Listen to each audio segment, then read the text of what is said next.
Welcome to the Impactful Leadership Show. I'm your host, Greg McDonough. John Lennon once said, "A dream you dream alone is only a dream. A dream you dream together is reality."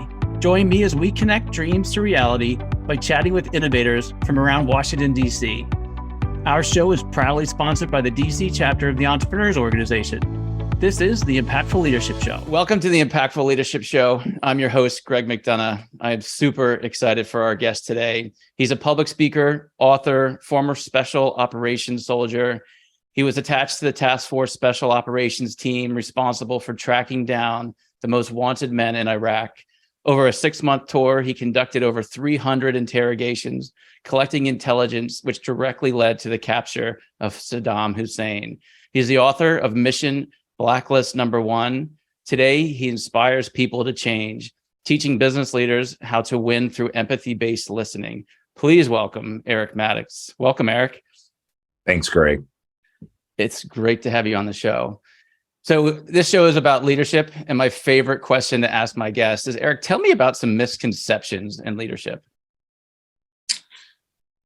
So for me, I guess the biggest lesson that I've learned was kind of a misconception that I had is I felt like leadership was about driving others towards my vision, my plan. And what I've learned is that true leadership is empowering others to discover their talents and using them to get to our vision. But I know that, I don't know if that goes into great detail, but for me, that's the biggest lesson I've learned.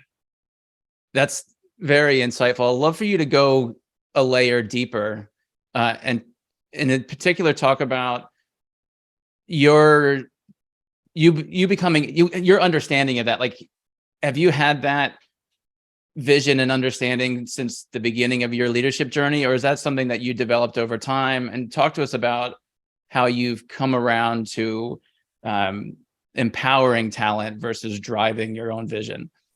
Yeah, so it's a great question.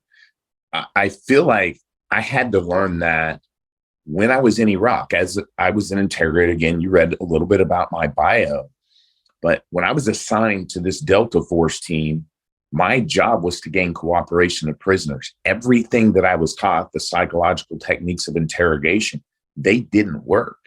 And just statistically speaking, it's a very difficult job. On average, a prisoner in a battlefield will only cooperate, willingly work with you approximately 4% of the time. Well, those statistics won't work when you're trying to track down the exact location of an individual who has the resources not to be caught and the desire to not to be caught. So my communication with these prisoners, I realized I'm trying to get them to do what I want them to do. I'm trying to convince them that, hey, I'm not a bad guy. I have that, but I have the power and the authority to help you. But here's my plan. And it just did not work. And what I kind of realized, and it was a process, is that if I listen to them, if I seek to understand what it means to be them, this amazing thing happens, and then it's empowerment. And they start to go, I don't even know if I can trust you, Mr. Interrogator. But the fact that this relationship is built on you first seeking to understand what it means to be me, we're going to figure out if we're going to work together. And so when I talk about listening and good communication, many people think, well, the goal is to gather information from everybody you work with so that you can make better decisions. I'm like, no, for me, that's not what leadership is. It's about demonstrating your ability, the other person's abilities, their wisdom, their experiences. We're bringing that to the table. I mean, think about how that builds accountability. Think about how that brings ideas, especially if you're an entrepreneur.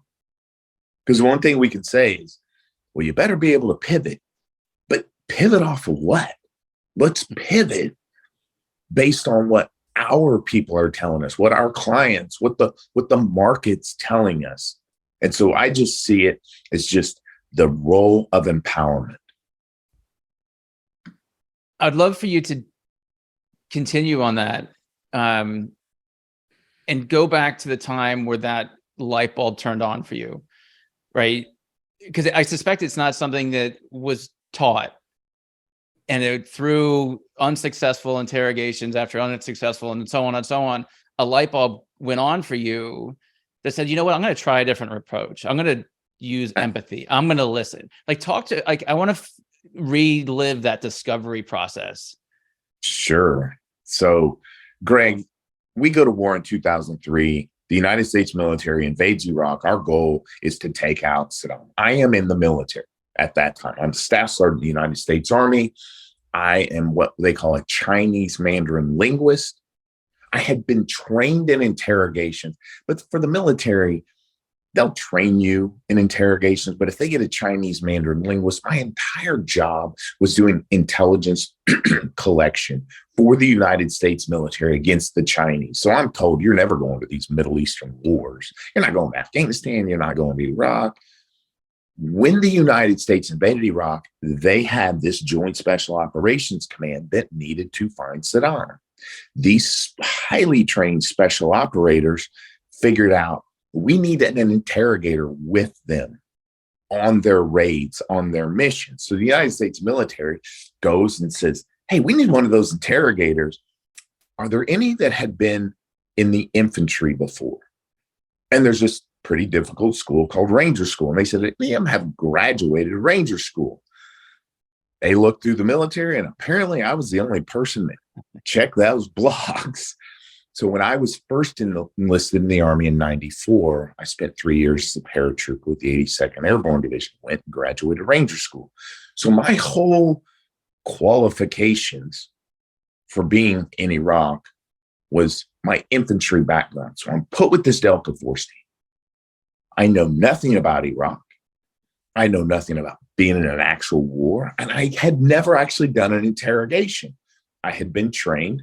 I start using my training, which is very zero-sum game. It's just like I described what I thought leadership was.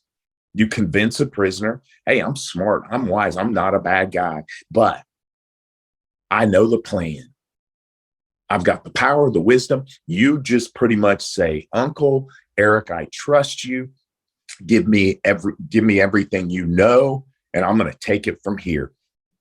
Greg, it doesn't work. I'll be honest. I don't even know who those 4% are that cooperate, because none of them cooperated with me. So it wasn't a matter of me coming up with a great idea.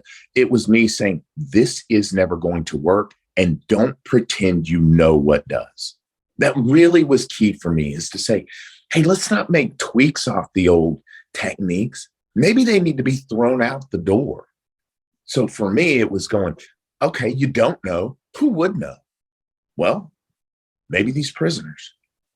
And it was simply a matter of saying, let's just see how long I can keep them talking. And then I started to realize, you know what? When you will just shut up,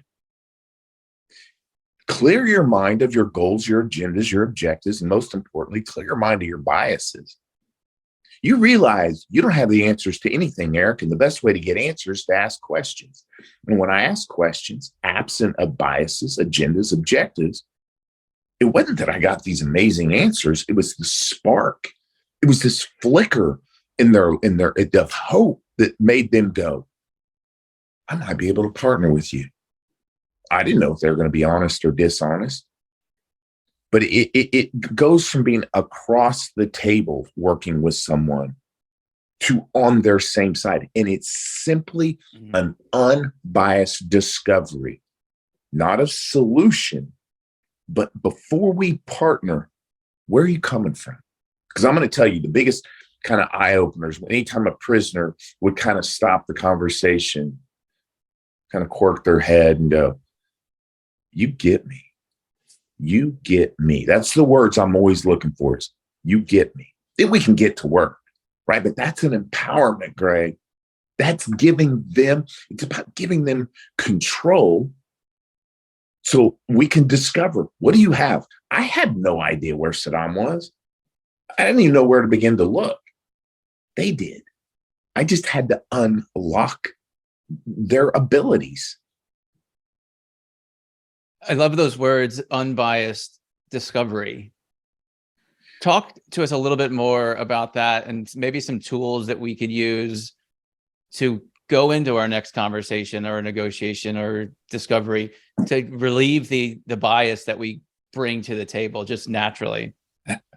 Okay, so the capture of Saddam, it ended up being 300 interrogations, right? And everything was leading to his capture. But at the end of the day, there was one person, one of his bodyguards, that knew the exact location. On my last day in tour, we captured that bodyguard. I had less than 2 hours, and it took me 1 hour and 45 minutes using this process. He turns, says, Eric, we got to go. We got to go right now. That night, he took the Delta Force team I was with to the exact location. Because so it's pretty remarkable, right? I'm not saying me. It's just, so the government, Secretary of Defense Donald Rumsfeld, he created a 30-person civilian interrogation team based on that capture. And he said, Eric Maddox, you're the first one. You're going to be my first civilian interrogator. I'm now supposed to teach this. So that is another place where I had discovery. And teaching this process, Greg, I realized we have a listening problem. We have a massive listening problem. We studied each other. We studied listening, and we realized we only listen to approximately 25% of what we hear. And you think, I've heard bad numbers like that. Yeah, maybe. But we couldn't just say, oh, that's what it is. What it comes down to is the way our brains work. Our brains, we can hear 5 times faster than the average person can talk. That shouldn't be a listening problem at all. That means we can hear everything somebody says. Heck, we have 80% capacity. But what the biggest discovery was is that when it comes to listening, our brains cannot multitask. That means, yes, we can hear everything, but depending on what we feel, that 80% capacity with, it clouds, it filters, it covers what we hear, lowering our listening. So we said, what does cover our brains? What clouds us? And we came up with the 6 categories of listening distractions, all distractions that you have in your mind that come in and out. You can just imagine when you're in a conversation, how many different directions your mind go. They fall into 6 categories. It's 1 through 6, 1 being the least, 6 being the most significant. I'm going to tell you, let's just start with the biggies. The biggest distraction that we all have during a conversation is thinking about what we're going to say next in the conversation. The next biggest category, 5, is thinking about our goals, our agendas, our objectives in a conversation. And the 4th biggest one is our biases towards the individual we are talking to in a conversation. I mean, you can imagine, we know people, we want to learn about them, but if we picture someone and go, man, this person always thinks they know everything, right? Maybe they've earned this bias. But when they speak to us, we filter their words through that bias. It drastically lowers our listening. So we say, wait. Our listening distractions are what lowering this. How do we remove those? How do we remove those categories of distractions? And it comes down to what I call kind of the new car test, right? You know, when you get a new car and you think, yeah, I got this new car, it's awesome. And you start driving around, you're like, everybody has this car. I see this car everywhere. It says, well, then what are we focusing on when we're listening? And when it comes down to this, do we care more about building trust, empowering, what I call getting on their stage? Because if we do, our agenda does not matter. Our biases should not affect us. What we shouldn't need to say anything next. And this crazy thing happens when you can clear your mind of distractions. Every time you speak to somebody, Greg, every time they make a statement, there's a key word, a term, a phrase they most want you to hear. They most want you to hear. I call them breadcrumbs. And when you can pick up a breadcrumb and say, that's what they want me to hear, I think I know what that means, but I'm not going to assume. I'm simply going to discover on it. You'll see all your distractions melt away. We now have this new focus, right? And that new focus is what matters to them. I think I know, but I'm going to pick up these breadcrumbs and then ask. And I will tell you, this process, it takes 3 minutes. 3 minutes to pick up breadcrumbs, discover, to where the person kind of has their own epiphany and they're going, you're different.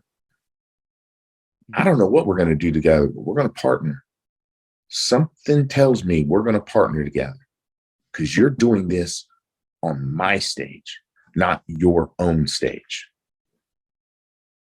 That's awesome. Can you give us some examples of breadcrumbs? That's the breadcrumb that I picked up from your breadcrumb comment.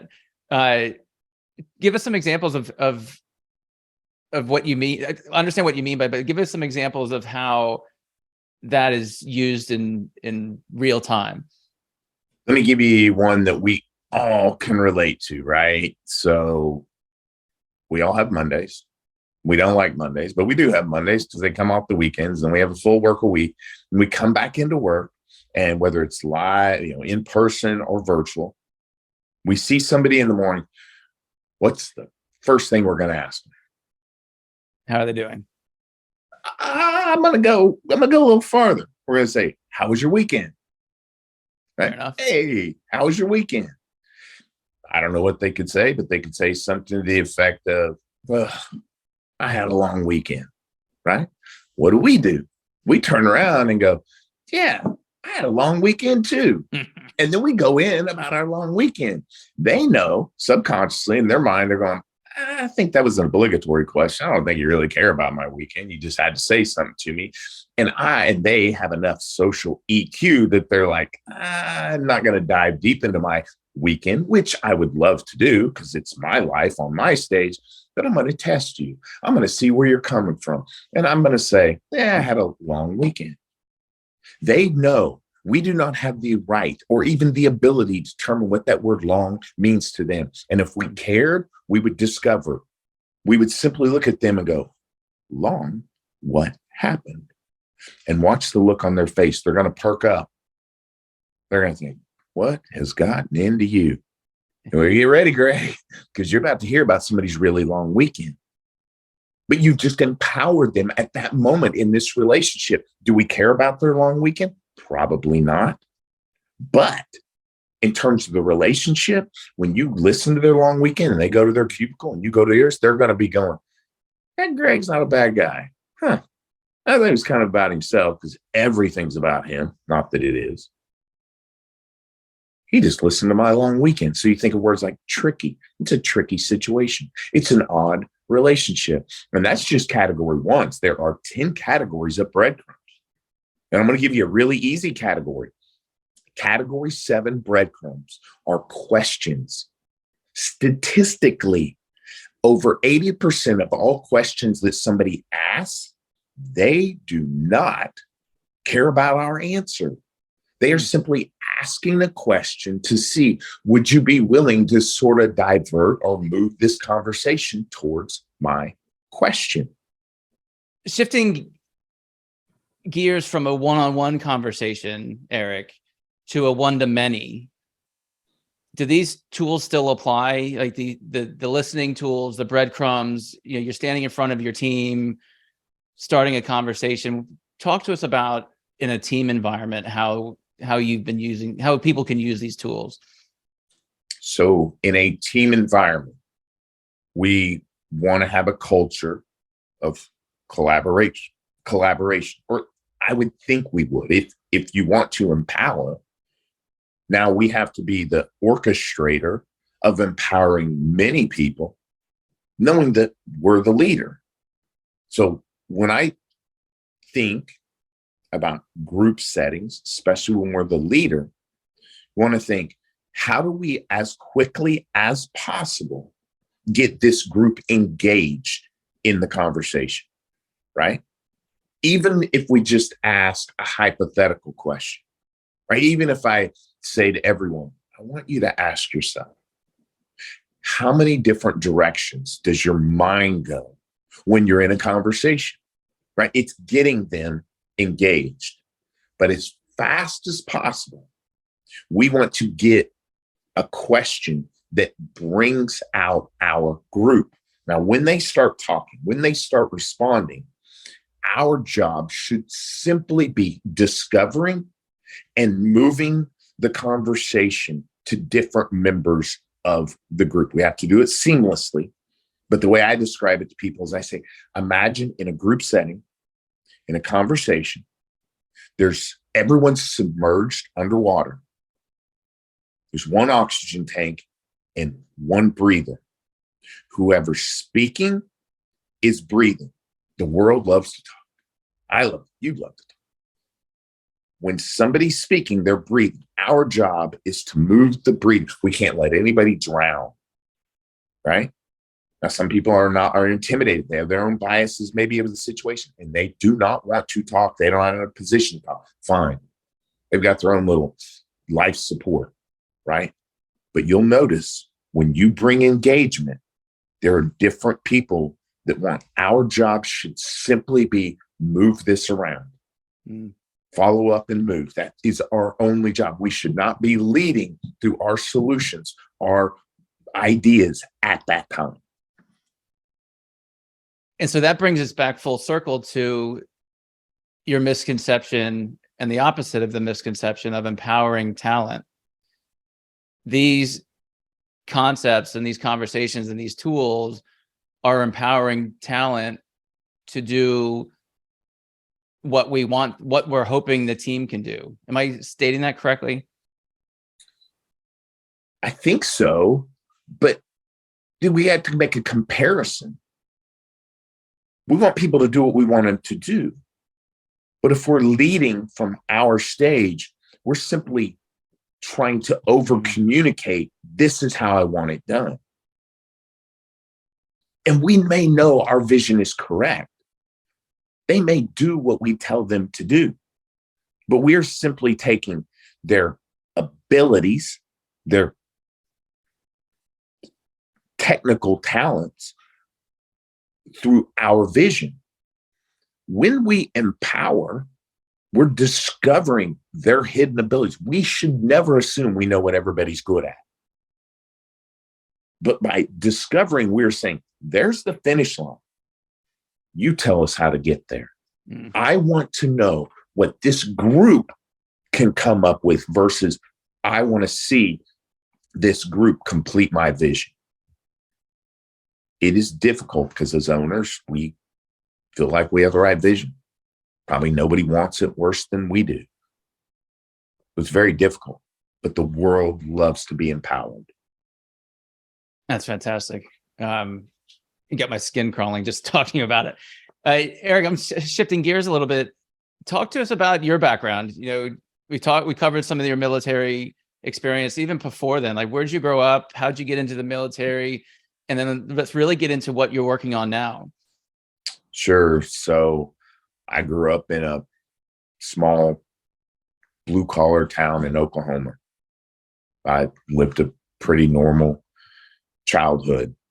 I do feel like I've always come from a place of asking questions, right? If any of y'all have one of those children who doesn't shut up and all they do is ask questions. But, from birth, I knew, as long as I can remember, I knew I was adopted, right? And that kind of leads to questions. You're always wondering, like, who, what, how, what, where, when. I'm left-handed, right? So I feel like I always see the world differently than the rest of the world, which leads to questions. I was the younger brother. So everything that's going on, I'm following my older brother, and he's older than me. So I'm asking questions. So for me, my world was a place of discovery. But I lived a normal life. I graduated high school. I went to the University of Oklahoma, lived just a normal college life. And right after I graduated from the University of Oklahoma, I decided to enlist in the Army. And I consider myself very patriotic. I think many young adults want to just love their country. And they're like, I just want to serve. I did that. The infantry was okay, but there's not a lot of discovery there. It's kind of like, do it this way. It was fine. It's great. It's hard. It was challenging. It was rewarding. But when I discovered about the military's foreign language program, for me, I saw that and I said, I made a B in Spanish. I didn't make a ton of Bs. I don't think I can learn a foreign language, but this military has shown me that you can challenge yourself. figure out what you're capable of. So I chose Chinese Mandarin, which is his own world of discovery, right? Because come to find out, I'm not great at learning foreign languages, but I pushed through it. And then Ranger School. It was a hard school. I recycled. Basically, I failed 3 times to finally make it through. And it was kind of during the Ranger School challenge that I said, you are too inside your own brain. You want to discover, but you've got to open your mind to solutions. There is a solution to every problem. You're fixated because of your fears of failure. And think about it, Greg, if we can remove our fear of failure, we allow ourselves to open up. We allow ourselves to trust others, to build a team, to embrace their ideas. So I don't know if that's all my background, but for me, I feel like that's sort of how I was formed to put me in that position. Do you still keep up with your foreign language? No, I would like to, but I'm back in Oklahoma.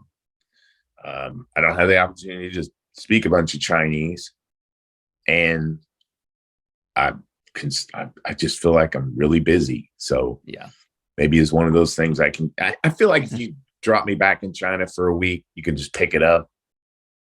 But no, it's probably pretty rusty. Yeah, I imagine so. So talk to us about what you're doing now. Talk about your book, your speaking engagements, your coaching, who you like to work with.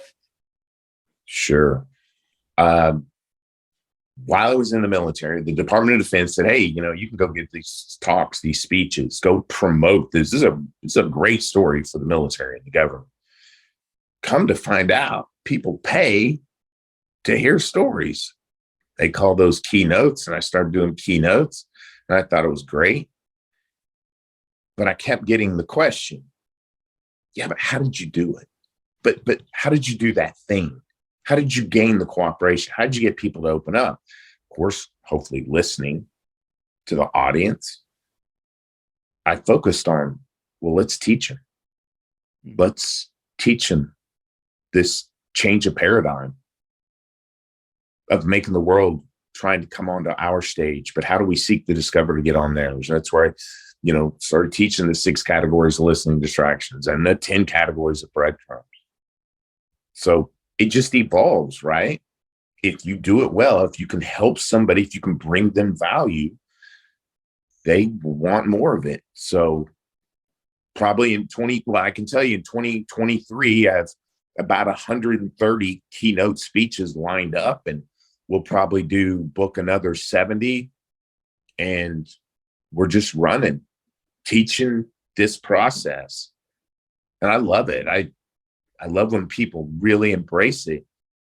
So we do workshops, one-on-ones, negotiations. Negotiations are probably my favorite. So that's fun. So I want to tee off on the negotiations because you said it's your favorite. What makes it your favorite? Great question. It's a very stressful environment. We want to prepare, which we should, but we go in with a plan. And the other side comes in with the plan. And for some reason, we don't feel comfortable being transparent. But what we're not realizing is that the other side drops breadcrumbs every time they make a statement. They tell us what they need. They tell us what their fears are. They tell us everything. They're not going to tell us overtly, but they are communicating, and we're not listening to them because we're so focused and we're so nervous, and it means so much, especially an important negotiation, one that we have something to lose. So it's this love of teaching people. You're worse at listening when you're nervous, when you're fearful. But let's learn the process in the most critical times to pick up the breadcrumbs, to discover. Because at the end of the day, the other side's dying to tell us what they need. and they'll pay for it. They'll pay for that partnership. Yeah, I can imagine. And even in negotiations that I've been in, now that you're making me think about it differently, you walk in with such a fear mentality of losing that you almost lose sight of what the negotiation is trying to accomplish. So anyway, yeah, you got me daydreaming about that. So Eric, looking forward, you got a calendar full of keynotes for the next 12 months, probably 24 months. Any other special projects that you're working on or areas of interest that we could talk about? So one of my babies, right? I'm partnering actually with an EO member, and it's what we've been putting our heart and soul into. Is we've created this empathy-based listening called high value listening training program that we're going to be presenting online, right? We're able to give exactly step-by-step how to take this program. We're going to engage online, and it's consuming, right? Because we want to get it right. I know the impact that this can have. So I'm really excited about that. 2023 is a huge year for us. We're going to be launching the program and changing as many lives as possible. That's cool. Is it early 2023 or late 2023? And let's stop there. When do you think that's going to be released? I feel like it's going to be early 2023. Right? You never know how those things go. I suspect it's going to be early 2023, but I would be shocked if it doesn't come out in the spring of 2023. And fair enough. We have this program, and it's got 6 sections. So we want to start 1 through 6. And you have the one-on-one. I mean, we have the recordings, right? The videos. But then we've also got micro videos, and then we've got one-on-one engagement. I mean, I've had the opportunity to train this high value listening to thousands of people. So I think we've got it really mastered, and now we're just going to scale. So my second favorite leadership question is, Eric, if you were going to give a younger version of yourself some advice today, what advice would you give yourself? That'd probably be a long list, Greg. Yeah, that'd be a lot of advice. My biggest advice to give myself would be figure out what you're passionate about, what you absolutely love to do, and go monetize it. I've never heard of somebody's true passion. I'm not talking about playing video games all day. I've never believed that was somebody's true passion. Now, people who develop video games, people who see the depth in that and really want to bring that out, absolutely. Find your true passion and go monetize it. That's it. Because I was thinking, well, where's the money? There's some money over there. That'd be great. Let me find a way to love that. Let me find a way to embrace that. It's like, whoa. People want to work with people who are passionate about what they do. Go find your passion. The world's going to come to you. That would be my biggest piece of advice. That's well said. So closing up, Eric, audience member wants to get in touch with you. What's your preferred method? Shoot me an email. Super simple. info@ericmaddox.com. It'll come to me. Just hit me up. My website's ericmaddox.com is my email. Fantastic. And we'll have all those links in the show notes and links to your book and other podcasts you've had. But Eric, it's been awesome having you on our show today. You've got me super sensitive to distractions right now. I don't know why. I feel like I could hear the crickets across the street because I want to be a better listener. But the content you're pushing out, your messaging, thank you for all that, especially your service to our country. You're a hero, and the teams that you've been involved with. So thank you for that.